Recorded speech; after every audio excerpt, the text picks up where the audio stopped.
Queridos amigos, sejam bem-vindos ao canal Videira Espírita. Meu nome é Cristina Brito e este é o programa Gotas do Evangelho. Aqui juntos, diariamente, vemos as mensagens do Espírito Emmanuel recebidas pela mediunidade de Chico Xavier e reunidas no livro Caminho, Verdade e Vida, publicado pela Federação Espírita Brasileira. Hoje vamos ver a mensagem de número 161, que tem o título de Aproveitemos. Então é uma exortação, não é? Aproveitemos. Mas aproveitemos o quê? De que forma? Vamos ver isto com calma. O versículo destacado por Emmanuel está em Lucas, na narração do Evangelho feita por Lucas, no capítulo 24, no versículo 48, e diz: E destas coisas sois vós testemunhas. E destas coisas sois vós testemunhas. De tudo o que Jesus, na verdade, no contexto, né? Tudo aquilo que Jesus havia feito. Porque no capítulo 24 de Lucas, Jesus já tinha desencarnado, já tinha sido crucificado. E destas coisas vós sois testemunha. Então ele já tinha passado aqueles 3 anos trazendo para nós o seu evangelho, e todos os que assistiram o que aconteceu foram testemunhas realmente do que se passou. Emmanuel então vai comentar esse versículo da seguinte forma: Jesus sempre aproveitou o mínimo para produzir o máximo. Isso é assim o resumo desta mensagem. É produzir o máximo com o mínimo. Isso é possível? Sabemos que é possível. Vamos pensar naquela mãe pobre que tem tão pouca coisa na despensa para uma refeição para os seus filhos. Ela faz milagres. Se preciso for, ela deixa de comer, mas vai colocar comida na mesa para os seus filhos. Jesus sempre aproveitou o mínimo para produzir o máximo. Com 3 anos de apostolado, acendeu luzes para milênios. Já estamos aqui, já no início do 3º milênio, não é? Porque já se passou, não é? 1000, depois mais 1000, e agora estamos começando mais uma série de 1000 anos.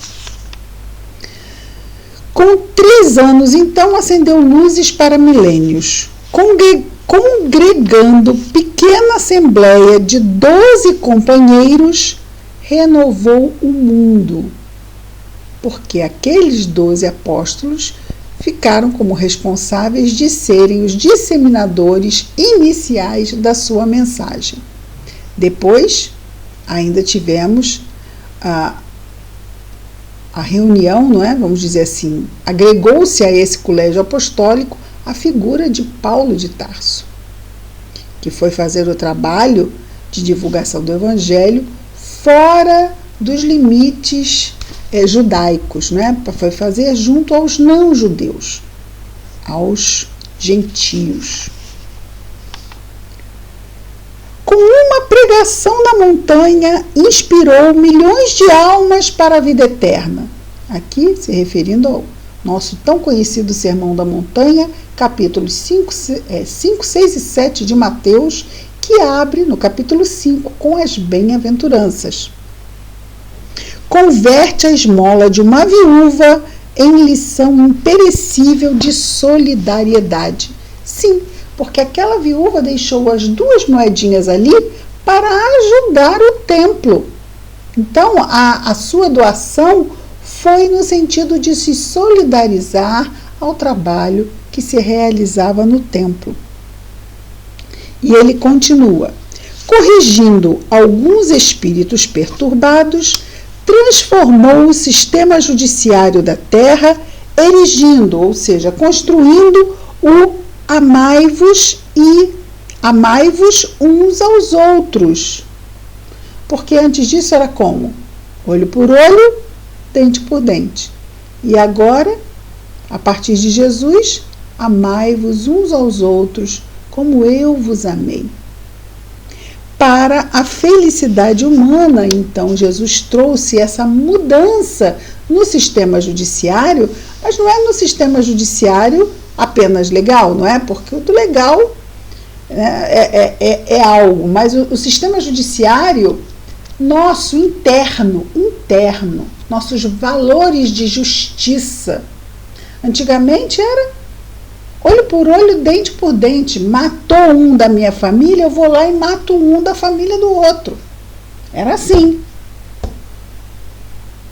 Causou esse mal aqui, eu vou lá e causo mal também. Por quê? Porque é justo. Hoje nós já sabemos que isso não é mais justo. O nome disso não é justiça. O nome disso é vingança.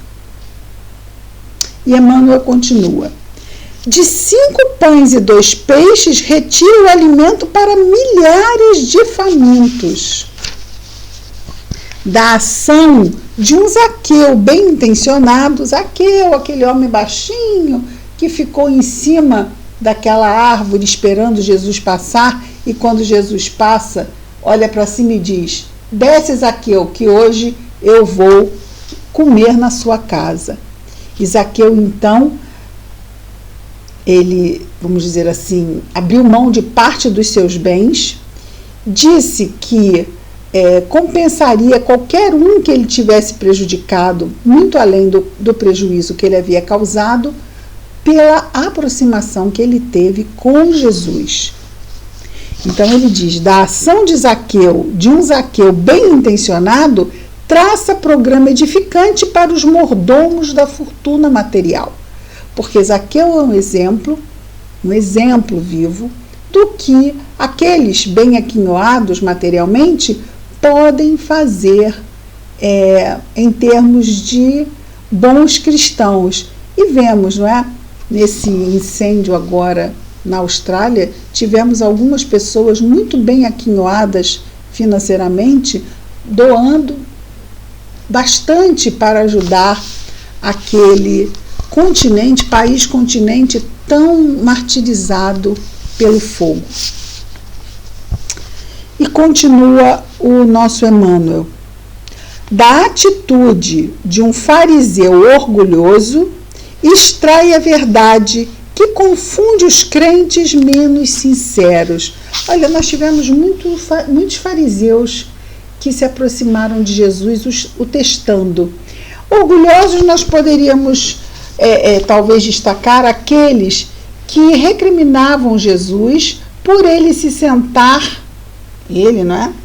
O profeta, se sentar ali junto de pessoas mal faladas, de homens de má vida e de publicanos, que também eram muito mal vistos, que eram os cobradores de impostos. Olha, Jesus diz, eu não vim curar para esses homens, não é, que o criticavam, eu não vim curar os sãos, eu vim curar os doentes, até porque sãos não precisam de cura. Mas ele estava falando exatamente porque aqueles orgulhosos não tinham humildade para se perceberem como também seres necessitados. Eles se viam como uma casta muito superior. E Jesus veio, vamos dizer assim, revelar que nós todos estamos juntos nesse mundo como irmãos. Irmãos bota todo mundo no mesmo nível. Então aquele orgulhoso que se coloca aqui, Jesus diz, isso não faz sentido nenhum. O único que poderia se colocar nessa posição, que é o próprio mestre, jamais o fez. No sentido de desprezar aqueles que não estão à altura dele, porque é claro que até hoje ninguém está. Jesus é o único Espírito puro que veio até nós. Então, da atitude de um fariseu orgulhoso, extrai a verdade que confunde os crentes menos sinceros. Porque crentes menos sinceros muitas vezes se aproximam da religião a fim de obter destaque pessoal. Existe isso. Acreditem, existe isso. Em qualquer religião. Estou me lembrando aqui de um caso registrado na literatura espírita, no próprio livro Memórias de um Suicida. Eu digo no próprio livro porque é um livro que eu tenho no mais profundo do meu coração, e da médium Ivone do Amaral Pereira, o espírito Camilo Castelo Branco. Na história de Camilo Castelo Branco, na encarnação exatamente onde ele se compromete bastante, em que ele se transforma no inquisidor da Igreja Romana, católica romana, ele era um homem pobre, de nobres falidos. Isso, se eu não me engano, século XVI, XV ou XVI. E ele então decide ir para a igreja, não porque amasse a Deus, simplesmente pelo poder. Ele queria ser um homem poderoso. E se tornou realmente um homem poderoso e fez coisas terríveis como um homem poderoso. E depois vieram as consequências, a última então, naquela onde ele viveu a cegueira, como Camilo Castelo Branco, e acabou se suicidando por causa disso. E a história de Memórias de um Suicida é exatamente o que acontece depois desse suicídio, em 1890. Então, nós sempre recomendamos o livro Memórias de um Suicida. O início é difícil. Sim, o início é difícil, porque fala do Vale dos Suicidas e o descreve com muitos pormenores. Havendo essa dificuldade, nós temos o áudio, nós temos a radionovela Memórias de um Suicida, nós temos também grupos de estudo em casas espíritas. Vamos procurar qual é a casa espírita mais próxima, ou na federativa, onde tem um grupo de estudo que se estude Memórias de um Suicida. Porque em grupo fica muito menos pesado, não é?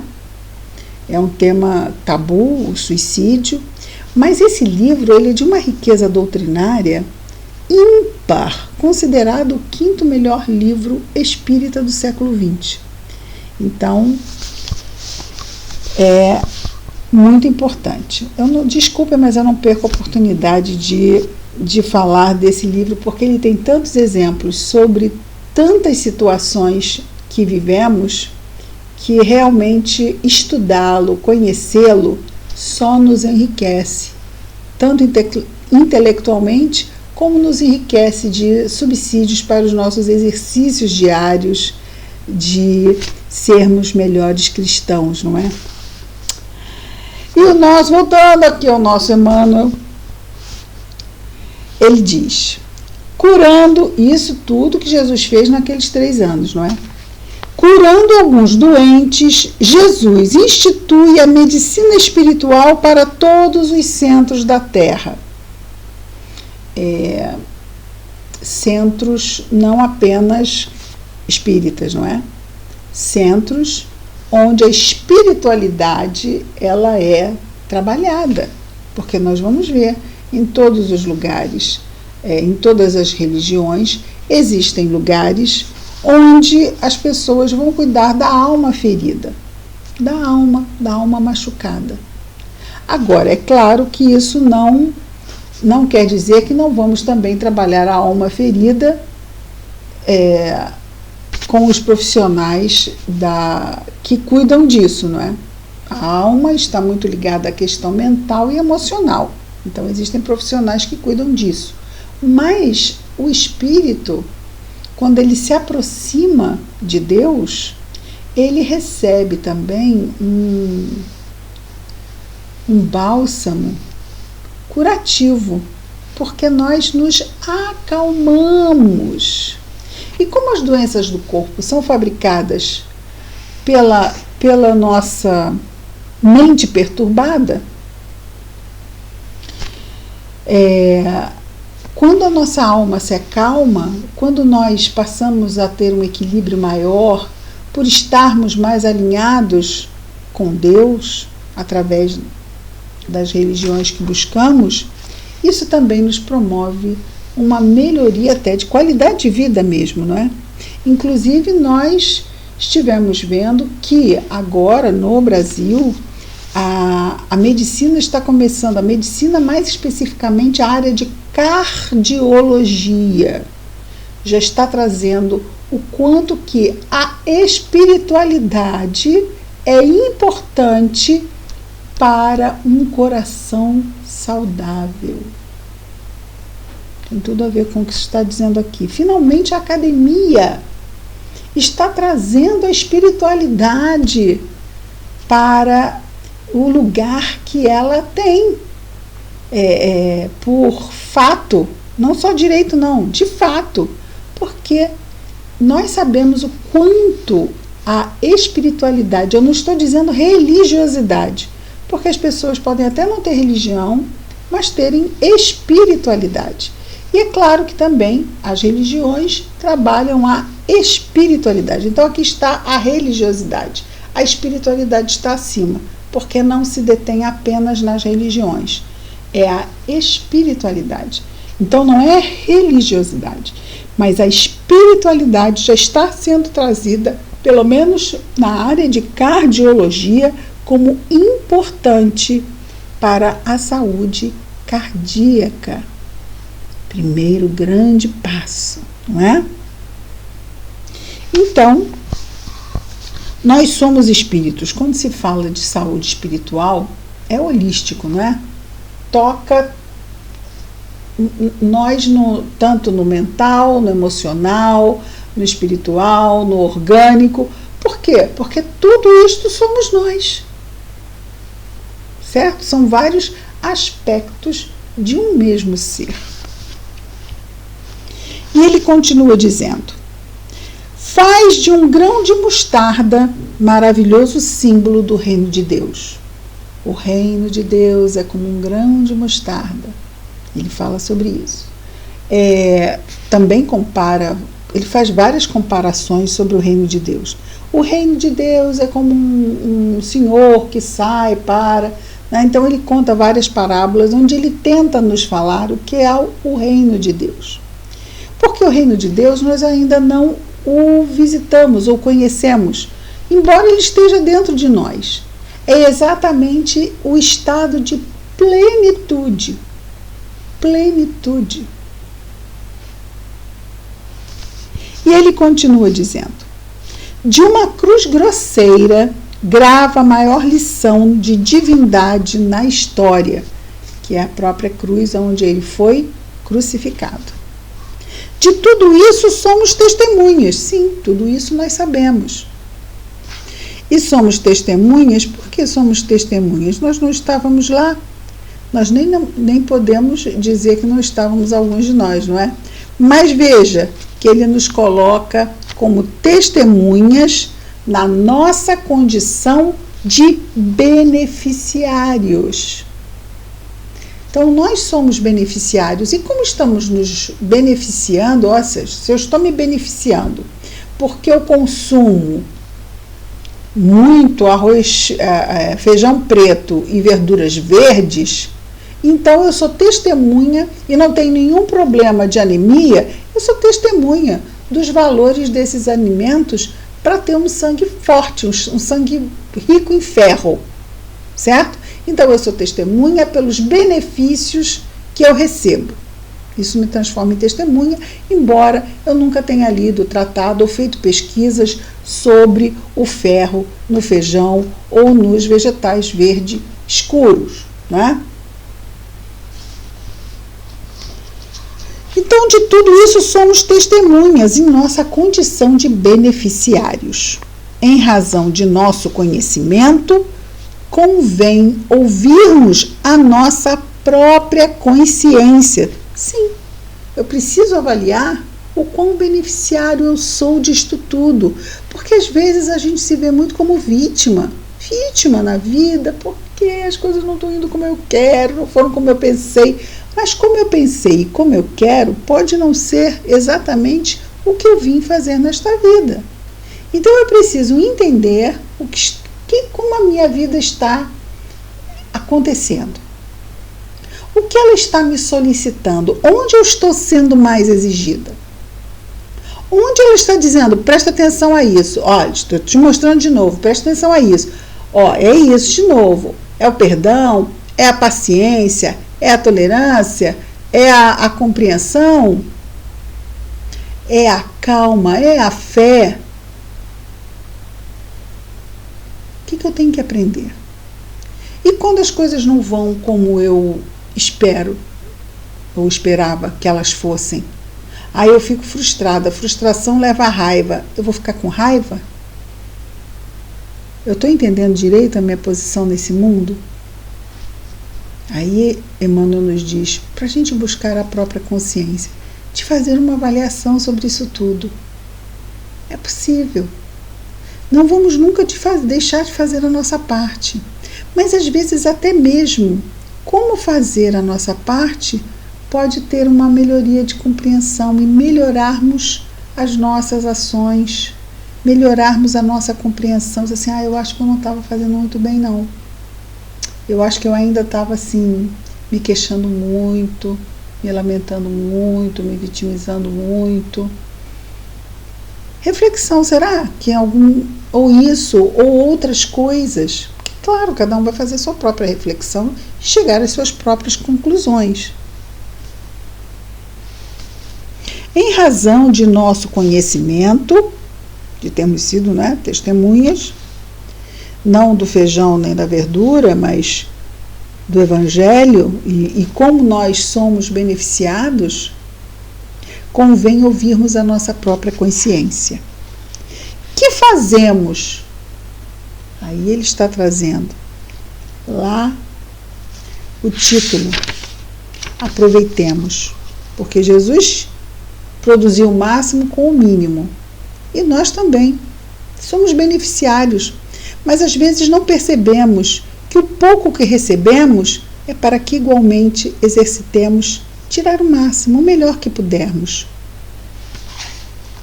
O que fazemos com as bagatelas de nosso caminho? Estaremos aproveitando nossas oportunidades para fazer algo de bom? Porque às vezes o pouco vem para nos testar. Assim, faz o melhor que você puder com esse pouco. É o melhor que você puder. E às vezes a gente não faz. Porque a gente fica perdendo tempo, se queixando, reclamando. E aí o tempo passa, a gente fica amargo, pode adoecer com essa amargura, nessa condição de vítima, quando não é, porque nós estamos recebendo pouco, mas o pouco, quanto pouco pode? Como diria Teresa de Ávila, não é? Quando ela ia lá pedir as esmolas aos príncipes, não é? E um príncipe falou, o que pode Teresa de Ávila e umas moedinhas? E ela respondeu, realmente, Teresa de Ávila e umas moedinhas não podem nada. Agora, Teresa de Ávila, umas moedinhas e Deus, pode tudo. Mudou a perspectiva, não mudou?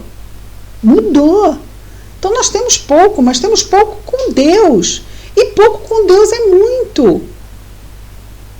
Pode não ser materialmente, mas nós não somos seres materiais. E o pouco material é exatamente, naquele momento, a nossa prova. Como é que você sabe? Porque se não fosse, a gente não estava passando por isso.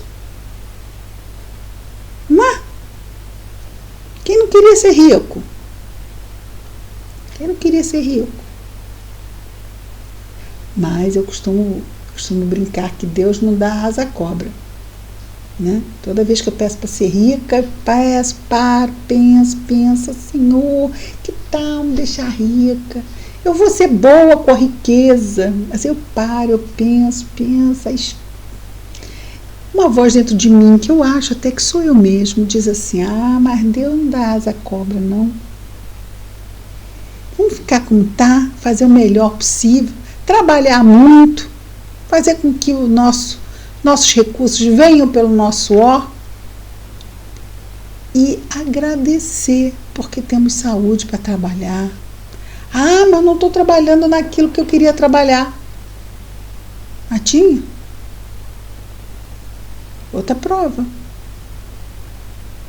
Então vamos pensar. Estamos aqui num mundo de provas e expiações e de repente a gente se surpreende porque está vivendo prova e expiação. Ah, mas eu não devia estar passando por isso. Gente, mas a gente está num mundo de prova e expiação. Então quando elas acontecerem, elas estão bem situadas, né? Vamos respirar fundo e vamos lembrar. Aqui, vou repetir o final de Emmanuel. Que fazemos das bagatelas do nosso caminho? Estaremos aproveitando nossas oportunidades para fazer algo de bom? E oportunidade aqui não é o muito não. Ele falou de bagatelas, é o pouco. E ele citou a mulher, a viúva, que deu as 2 moedinhas. Era o que ela tinha. Ela não era o que estava sobrando dela, não. Era o que ela tinha e ela deu.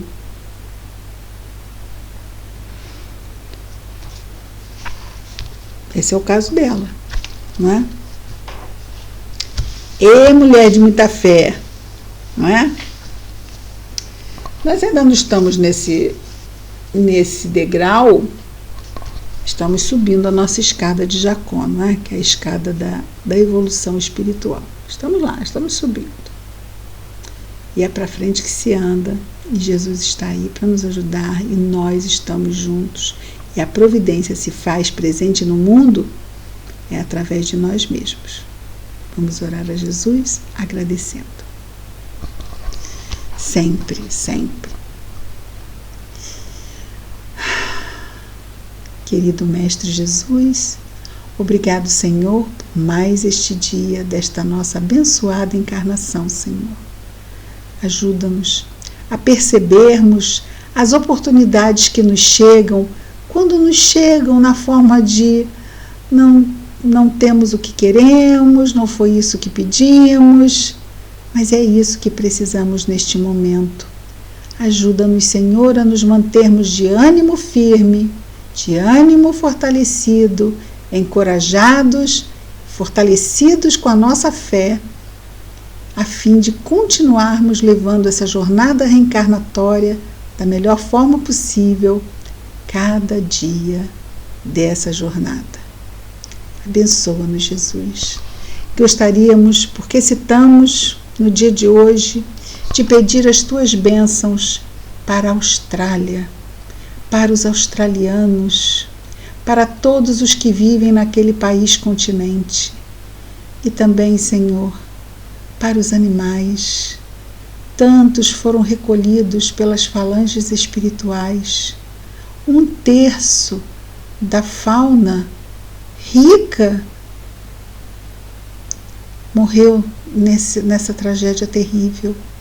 Sabemos como eles são amorosamente acolhidos no mundo maior.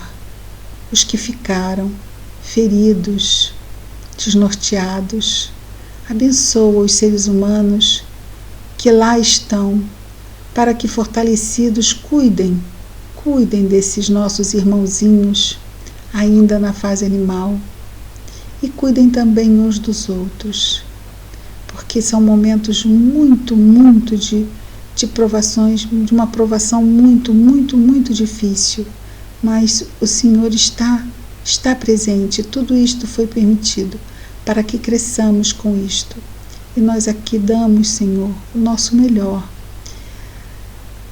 que possamos colaborar com as nossas vibrações, com o nosso amor por todos os corações humanos e dos nossos irmãos ainda não humanos, que são os nossos queridos irmãos animais. Abençoa todos nós e abençoa também, Senhor, os criminosos que colocaram fogo na Austrália. Abençoa-os, fortalece-os para que eles possam se arrepender, Senhor. Obrigado por tudo, Mestre. Abençoa os nossos amados e todos os nossos irmãos de humanidade, em especial os que estão em sofrimento. Obrigado, Jesus querido. Graças a Deus.